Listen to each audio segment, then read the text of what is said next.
Ауруханаға келген адамның назарын еріксіз өзіне аударатын гүлдің биіктігі 2 метрден асады. Ал діңінің жуандығы 8 сантиметрге жуықтайды. Тағы бір қызық жайт, гүлдің өзіндік тарихы да бар.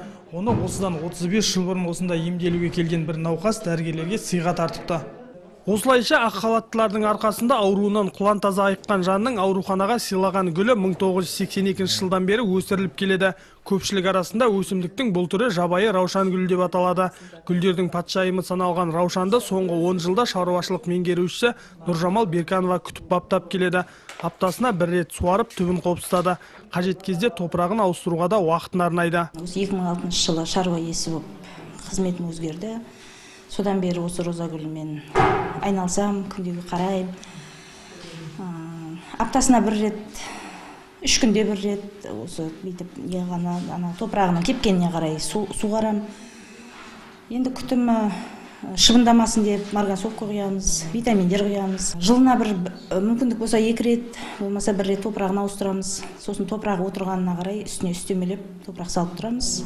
Енді гүлдің қызығып қарағасын адам енді бір өзінің көңіл-күйі көтеріліп, жұмысқа жақсы бір кірісеміз. Нәзік жандар жұмысқа келе сала жұдырықтай гүлдерді көргенде еріксіз көңілін көтеріліп сала береді дейді. Негізінен раушан гүлі жалынды махаббат пен сүйкімділіктің нышанына баланған. Дәрігерлер қауымы гүлдің емделушілерге де ерекше әсері бар деп санайды. Бұл әрі біздің науқастарымыздың көңіл күйіне де жақсы әсерін қалдырады. Нарада отырып демалып, телевизор көріп, сол гүлге жазды күні гүл салады, роза гүлдері. Жылы кезінде жақсы салып тұрады. Жұдырықтай болады гүлдің көлемі. Әртүрлі қызыл гүл. Таңертең әдемі жұмысқа келген кезде біз қыздарымыз, жаңағы медбикелеріміз бәріміз осы гүлді қызықтап, ары қарай жұмысқа кетеміз. Мекеме қызметкерлерінің басым бөлігі ұзақ өмір сүретін гүлдің өскінін алып көшеттеген.